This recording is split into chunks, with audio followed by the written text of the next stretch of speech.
जय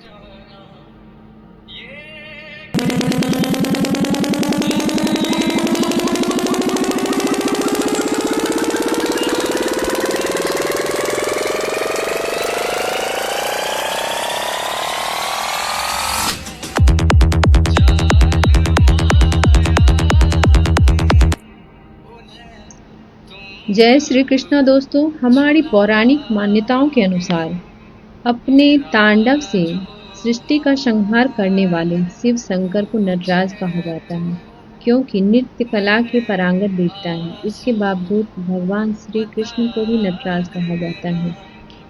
एक बार की बात है, नटराज भगवान शिव के तांडव नृत्य में सम्मिलित होने के लिए समस्त देवतागण कैलाश पर्वत पर उपस्थित हुए। जगजननी माता गौरी वहां दिव्य रत्न सिंहासन पर आसीन होकर अपनी अध्यक्षता में तांडव का आयोजन कराने के लिए उपस्थित थे। देव ऋषि नारद भी उस नृत्य कार्यक्रम में सम्मिलित होने के लिए लोकों का भ्रमण करते हुए वहां आ पहुंचे। थोड़ी देर में भगवान शिव ने भाव विभोर होकर तांडव नृत्य आरंभ कर दिया। समस्त देवगण और देवियां भी उस नृत्य में सहयोगी बनकर विभिन्न प्रकार के वाद्य यंत्र बजाने लगे। बीना वादनी मां सरस्वती बीना वादन करने लगी, विष्णु भगवान मृदंग बजाने लगे, देवराज इंद्र बंसी बजाने लगे, ब्रह्मा जी हाथ से ताली देने लगे और लक्ष्मी जी गायन करने लगी। अन्य देवगण गंधर्व, किन्नर, यक्ष, सिद्ध, अप्सराएं, विद्याधर आदि भाव विह्वल होकर भगवान शिव के सामने खड़े होकर उनकी स्तुति में तल्लीन हो गए। भगवान शिव ने उस प्रदोष काल में उन समस्त दिव्य विभूतियों के समक्ष अत्यंत अद्भुत लोक विस्मयकारी तांडव नृत्य का प्रदर्शन किया। उनके अंग संचालन कौशल, कटी भुजा ग्रीवा के उन्मत्त किंतु सुनिश्चित प्रभाव से सभी के मन और नेत्र दोनों एकदम चंचल हो उठे।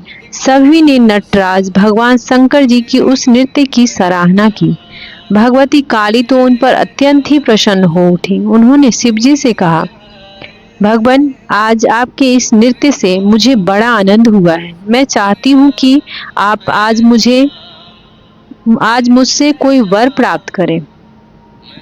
उनकी बातें सुनकर लोक हितकारी आशुतोष भगवान शिव ने नारद जी की प्रेरणा से कहा, हे देवी, इस तांडव नृत्य के जिस आनंद से आप देवगण तथा अन्य दिव्य योनियों के प्राणी विह्वल हो रहे हैं, उस आनंद से पृथ्वी के सारे प्राणी वंचित रह जाते हैं।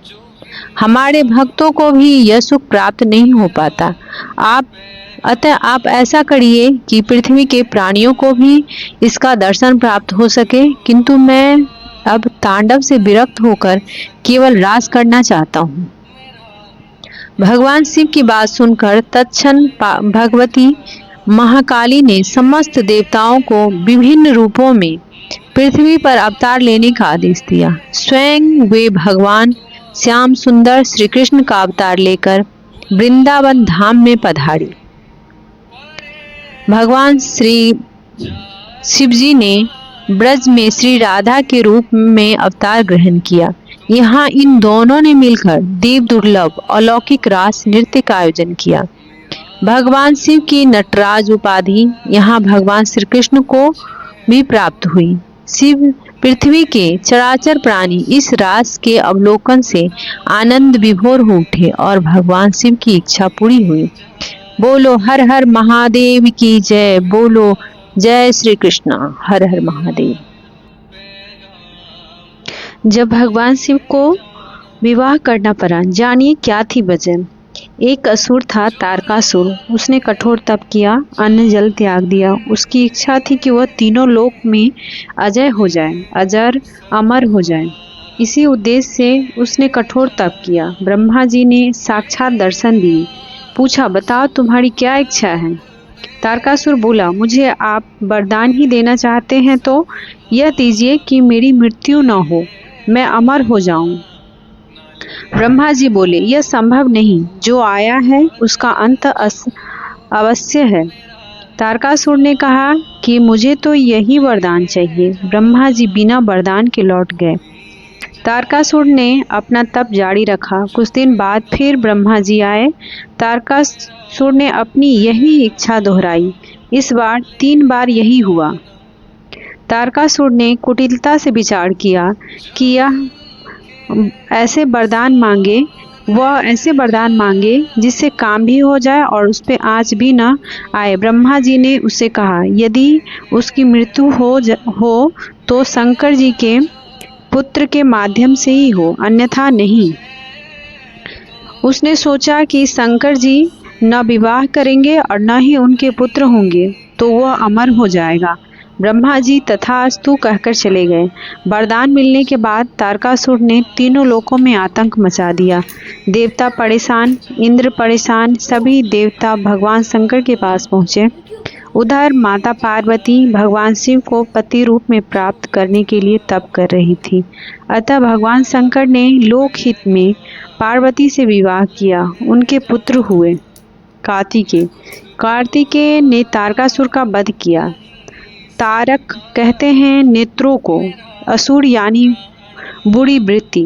शंकर जी कहते हैं कि जिसने अपने नेत्रों को बस में कर लिया वह मेरा हो गया। सावन मास शंकर जी को इसलिए प्रिय है क्योंकि इस महीने पार्वती से उनका मिलन हुआ था। तारकासुर का वध हुआ था। शंकर जी कहते हैं कि जो आया है उसको अवश्य जाना है, कोई अमर नहीं है। जय श्री कृष्णा।